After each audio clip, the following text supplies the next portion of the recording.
Hey, this is Sandy. And Randy. And we're here on AT Corner. Being an athletic trainer comes with ups and downs, and we're here to showcase it all. Join us as we share our world in sports medicine. Welcome back to another episode of AT Corner. For this education episode, we have a very exciting interview with my guy, Jesse. You want to tell us about your guy? Yes. So Jesse Williams is an Afro-Latino athletic trainer located in Los Angeles, California. He received his bachelor's in athletic training from, you guessed it and you know it, Cal State Fullerton. Fun fact, he was in my class. And received his master's degree in kinesiology from the University of Hawaii at Manoa. During his time as a certified athletic trainer, he has worked at Damien Memorial High School in Hawaii and Army ROTC at UH as a grad assistant. He's also worked at Woodward at the Pennsylvania and West Coast locations as a student, certified athletic trainer, and health and wellness supervisor. Currently, he is the full-time athletic trainer at Cal State Long Beach with cross-country, track and field. I know that life for sure. He is also a part-time instructor at Cerritos College, located in California. All right, are you ready to hear from Jesse? Always. Let's do this.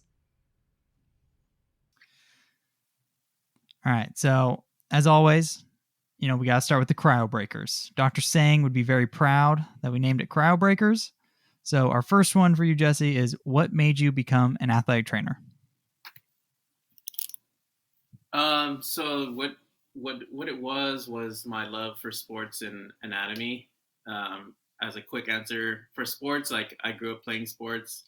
I still, do my best to stay active myself. So I enjoy being a part of it, watching it, viewing it, and then having those thoughts in my mind about like mechanisms and like how that relates to, the actual insertion origin. So that has obviously evolved into something more foundational with the education that we have experienced, but yeah. Nice. That's what every athletic training student does when they're watching sports now. Mm-hmm. Is immediately think of the mechanism and like, what's going on here? Rewind it like 5 times. I actually just today had an athlete who got hurt during our football game over the weekend, and he had a video of it. I was like, please send that to me. Oh yeah, happened all the time with me as well. Wherever I was at, I'm like, I know you filmed that. Bring it on over. I need to see it. Yeah. Yeah. You know what's funny is I had, I think one of the most hilarious videos that I've seen of an athlete, like, their mechanism of injury didn't even actually happen within the sport. She was playing in the backyard with her dog. She was running and fell directly on her knee. PCL tear. PCL. Yeah. I actually got to see the video. So when I saw it, I was like, oh yeah, that PCL is gone. Dude. Yeah. Hey, wow. That comes perfect after our knee story episode. See, it reminded me of a knee story. Anyway, speaking of athletic training, so Jesse, now that you are an athletic trainer and you're not just sitting there wondering about mechanisms of injury, what is your athletic training spirit animal? And this is for our new listeners: a modality, rehab tool, tape, braces, etc. Any tool of the trade that represents you as a clinician. Okay. I'm going Goni. I'm going goniometer. Are you really? I'm going small. Like they're different sizes, small, large, so compact, equitable in the clinic. More of a quantitative guy. So if I need a quick numerical value data, then I can do that per patient or something like that, and then provide the patient some actual data for them to track, look at. Look, this is when you came in for that first, and like I just really attract to that. So look where you're at now. So yeah, that's a really good one. We have not gotten that before. Honestly, I probably never would have thought that we would have gotten that one. That's so unique. That's really good. How long did that take you to come up with that? It's been something that I've been thinking about because I don't know. I attracted to it because like I'm such a numbers guy. I have a lot of thoughts going on. I have like certain OCD quirks about things. Like things that trend with like the same numbers of my birthday. So I just like I'm always thinking about number combinations. My old like address when I was a child, like in elementary school. So I'm like, like connections and then stuff like that. And then talking with Randy when we were going through school, like what is the emphasis on certain data with the research? Like, is it qualitative, quantitative? Like, what direction do you need based on the foundation of the research? So I always attracted more to the quantitative uh, data and research. So yeah. You know what's funny about those numbers? Like you were saying, like the relationship between numbers and similarities and coincidences. That sounds like someone I know who's all about that. It does. All right. So let's kick off this episode with a story, experience, or a case study about how the topic of diversity has impacted you within the profession of athletic training.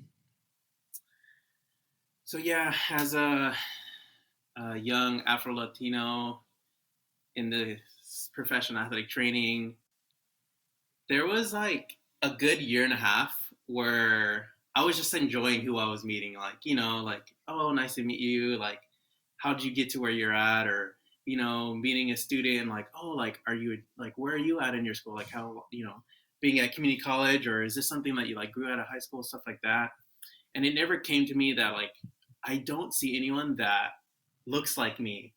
So this story is like twofold based on two interactions. It's when I first met Wilda Jarrett and when I met Davion White. Like the first female athletic trainer that I met like within the LA area, and then Davion being like the first male. So I was just like, wow, like I never forget those moments because I found a sense of connection, even though I spoke to them very little. It was like a quick interaction, like glance the face, but like never forgot it.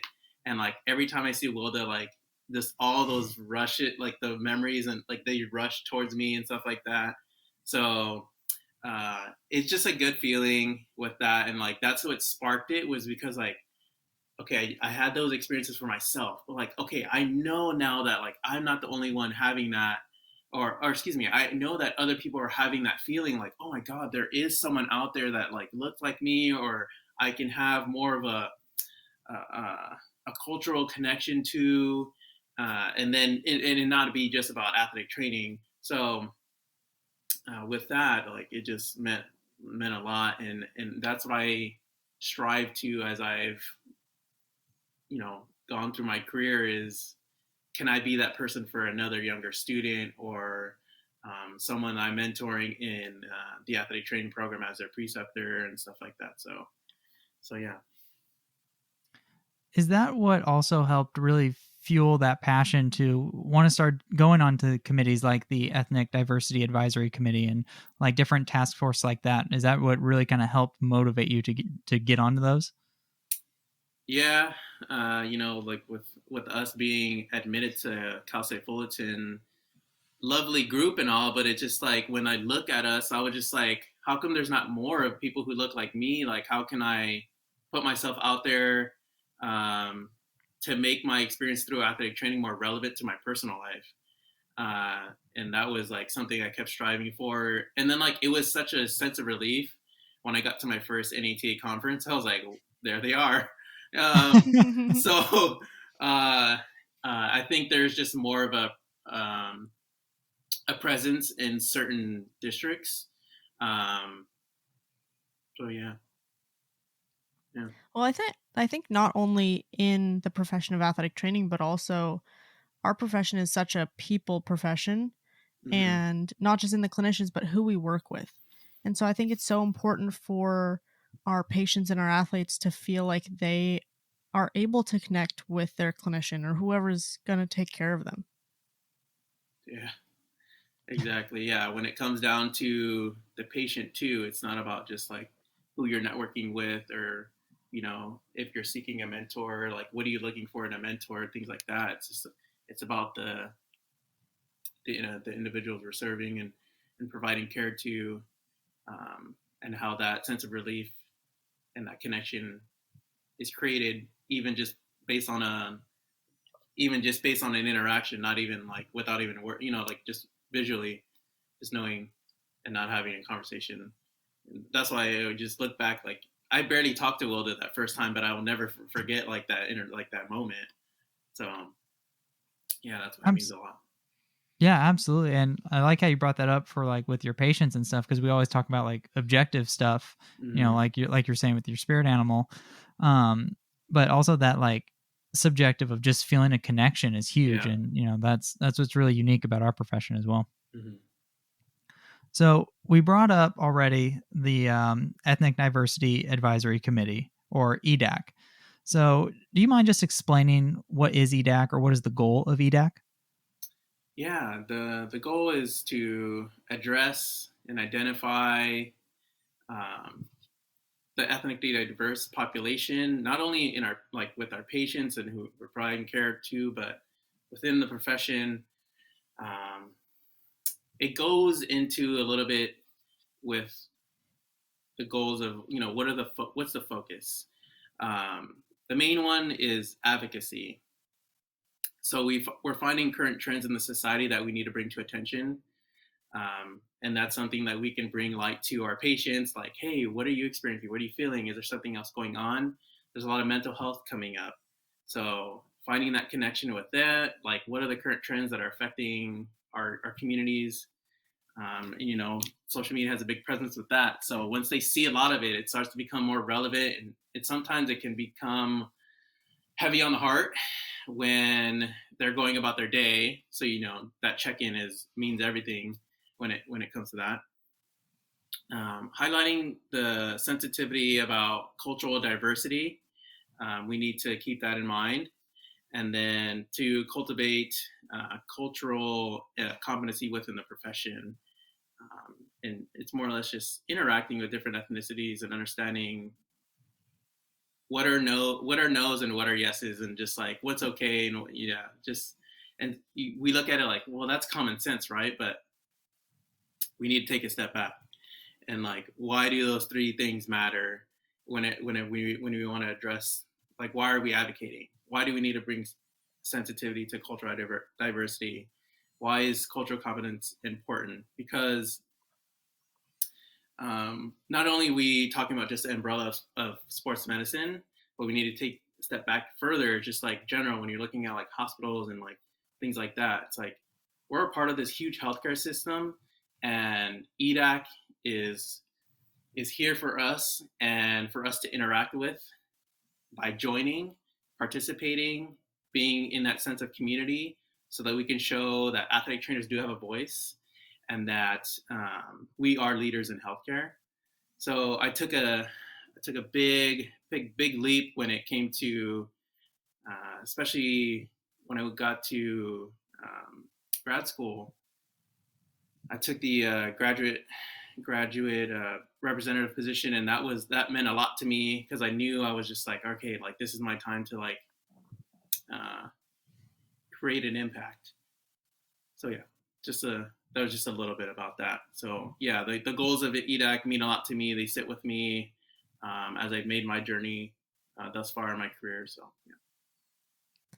yeah. You said something about how you'd think some of these things are common sense. And, honestly, I thought that too.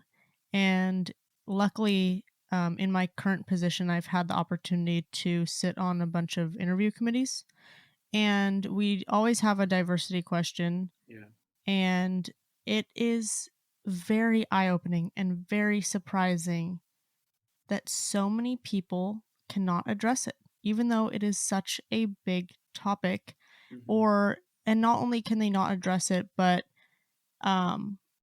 they don't take the care that they need to, I feel like, on this topic, or they blatantly just say things that are just not okay. And especially like in an interview setting, when this is something that like you are obviously trying to impress. Yeah. And it's just not there. Yeah. Mm-hmm. It is so surprising. Yeah. Yeah. Being in a couple interviews myself, I've had that question, brought to light. Um, I don't see it as like, oh, I need to jump over this hurdle to like impress. It's like what I've been experiencing through my career. It's just like, yes, here's the question. Like, I want to share this aspect of my life, like into this interview, so that like that I care. But it's like something that I actively like think about. So Yeah, no, it really highlights that, like you said, you think it's common sense, but it goes back to the old saying, sometimes common sense isn't as common. mhm. So, what are the current initiatives that you've seen or maybe you've heard being worked on by EDAC? Yeah, several. I think the biggest thing you want to say when it comes to initiatives is like, what's the highlight of it? It's to advance diversity. So, how is EDAC doing that? There's a number of ways. Grant programs. So there's two segues that I kind of see it when I look at how they have broken it up. For students, like conference and attending events. So there are grants that are provided to students when they apply to iLead, to the NATA Student Leadership Committee events, Capitol Hill Day. That's the one that's like actually in DC. And then there's the other side where it's like supporting certified athletic trainers and the educational institutions who want to maybe like do a research proposal or do a study on enhancing diversity. So that's like the grant aspect of it. Then there's the direct diversity scholarship, which are named after John A. Mays and David H. Perrin in partnership with the NATA Foundation. So those are by application based for ethnically diverse students. What else? There's so many. Let's see. The service event. Service event is what I take near and dear. I was a part of leading that when I was a graduate representative for the NATA EDAC. The service event is a gathering that athletic trainers go to the community based on where NATA is being held at. So nice. So EDAC, understands what city we're in, what are current things that are going on. Can we address it? Can we do like more of an educational lecture? Are we more just getting involved with the community with like a YMCA? There's so many different avenues we've taken that we have options to do. So there's even talks of this doing like multiple, if we can get multiple within a day and just be at like a couple of locations. Oh, that's awesome. So yeah, those are important there. The last one that I want to touch on is Career Day. Career Day is like the highlight of exposures. So we bring like leaders to in a room, and it's based on students, and you bring those certified athletic trainers that are coming from like the professional level, who are retired, who are instructors, who are founding members of the EDAC before it was even called EDAC. So we bring them in, and we try to bring that history and give it life, and make them and give the students that sense of, I don't even know what the word I'm looking for, but being in the room during Career Day is like very eye-opening. It gives a sense of connection, I would say.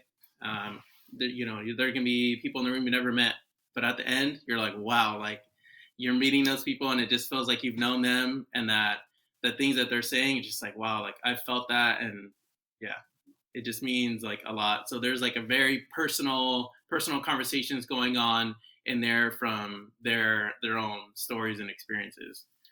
So yeah. I'm glad you brought up like the grants and stuff for like more programming and like research, because I've definitely noticed that at like NATA, at FWATA and stuff, that you do you're seeing more education programming geared towards cultural competence, microaggressions, and just overall diversity within athletic training itself, but also amongst our patients as well. So it has been really cool to see that really start to be developed into these programs. Yeah, and when EDAC looks into these, we're looking for speakers on the educational side. So there's EDAC's broken up into like the service event, um, social media, communications, and education. So on the education side, we're looking for those presenters who are, prime researchers in a certain topic, microaggressions, things like that, like you mentioned, Randy. And we want to highlight them so that they gain traction and the actual topic gains traction so that it becomes more of a common thing that we've heard in education as an athletic trainer or athletic training student, so that it's very common to address it, talk about it. It doesn't sound so foreign when you hear it from, because those speakers get asked to, hey, come to our district. Like, we want to hear that talk. We want to make sure our students are hearing that. Those who couldn't attend the NATA conference or, so district conference, come to the other one. So that's what I've noticed is that, NATA is kind of the starting point, but you start to see those speakers start to trickle into the individual district conferences. Right. And I think that the more, like you were saying, like the more it's available, the more that it's talked about, the more that people are able to find information on it, and the more that people are willing to do some of that self-work and, work on cultural competence. Yeah, like stuff that they may not be 100% comfortable with or familiar with. That takes a lot to be able to identify that and be like, yes, I want to actively work on this. Mm-hmm. Yeah. Have you seen if because I know, diversity is, within the healthcare community has been a very big topic of late. So everyone's dealing with it together. You got the MDs, PTs, OTs, right? Every organization, every profession is, having to have a handle on this. Have you noticed if EDAC also partners with some of these other healthcare professions? With my time being involved, I wouldn't say not directly. Okay. I think we all take into account on those interactions that we have within the umbrella that we work with. And social media is a presence too. So there's there's a medical student that have been looking at, and he's bringing up health disparities and how that affects the understanding of different ethnicities and how racism occurs in healthcare and stuff like that.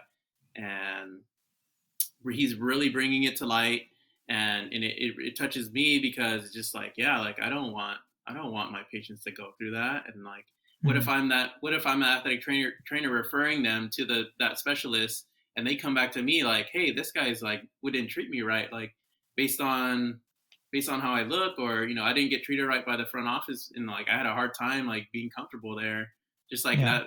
So I want to make sure that my people I'm sending my athletes to, providers, healthcare, urgent cares, like it's not that they have a good reputation. It's just like that, they're actively engaging in the fact that this is someone who looks different than them, possibly.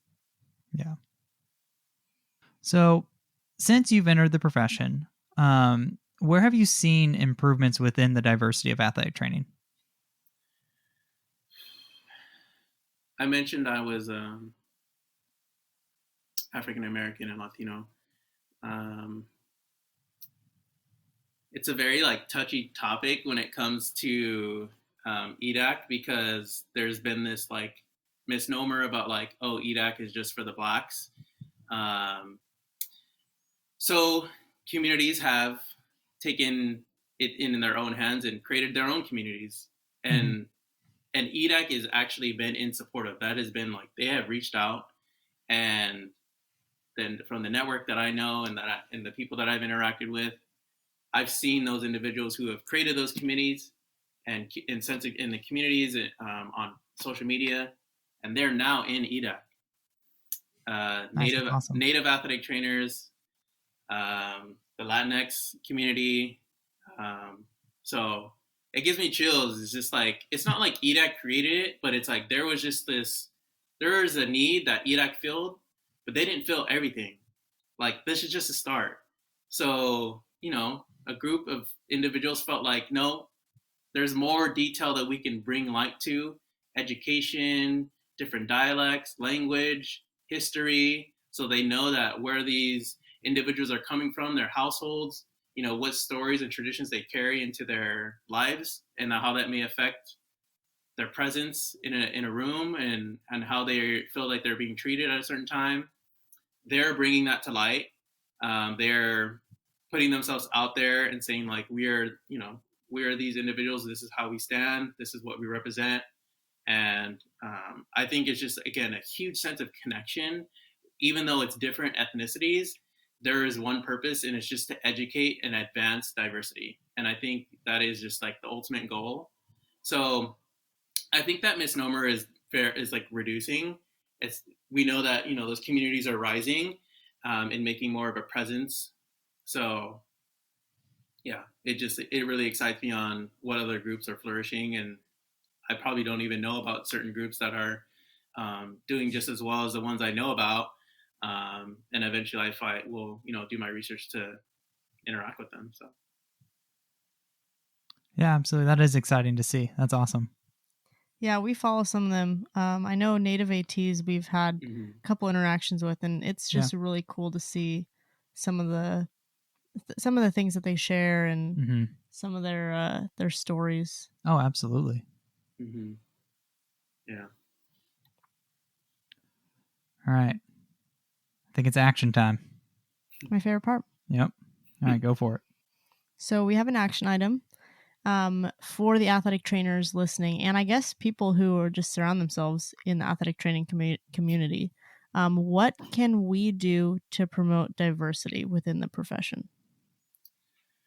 My main thing would be to seek education and understand perspective. Just because one person has a perspective on diversity doesn't mean it's right. This is a multifaceted term that is evolving. And yeah, like EDAC is made themselves responsible, like, to find these educators and find these speakers. But it's like, you got to put yourself in the seat. You got to be behind this computer at the conference. You got to gain that information and be there, and really take it back, and find that personal connection with the patient you may have had that you felt like you could have done better with. Self-reflect on those situations, what I could have done better. Take things into account, certain holidays like that. Like, just keep that in mind when it comes to what are my patients like going through. So just educate yourself. There's a lot of things I still don't know. When I just brought in a couple of incoming athletes, and I didn't know their background, so I just took the time to like do my own research, and then like I had a secondary follow-up appointment with them, and I would just like ask them, like, what are your experiences like growing up and stuff like that. And I'm just like not scared to ask. So if you don't know, then ask. So and have some sense of respect behind it, and don't just be like very blatant about it. But yeah, find that time to educate yourself, is either through personal interaction, structured education, social media from those individual groups. Yeah. Nice. That's awesome. I definitely take to heart the educating one. For something as simple as like someone's name, like, if I have, a student athlete with, a name that's really tied towards our culture, I try to learn that name. And like a lot of times, like I'll ask them, what do you prefer? And you can tell they're hesitant to answer that. Like they just kind of want the easier name or what people have always called them. And sometimes I'll say that like, oh, people just call me this. And I said, no. But what do you want to be called? And like, I try to match, like I try to say, if their name has different emphasis based on like accent, like I try to hit those. So yeah, no, I really like that education piece. I feel like actually that sorry, Sandra. I had that actual conversation with a student of mine today. I was just like, oh, I'm unfamiliar with this name. Like, how do you prefer I say it? She's like, oh yeah, it's this, and just like, oh yes. I'm glad I took the time to like really learn how to pronounce her name, and so I can address her by her name. I feel like that's such a basic like thing that people might overlook, but it could totally change how someone feels about themselves. Yeah, I mean that's who you are. Right. I mean that's your name, and I'm sure they've probably went through life people just butchering their name and just Right. like not maybe taking the time to actually like, here, let me try and like actually say your name correctly. Mm-hmm. Yeah.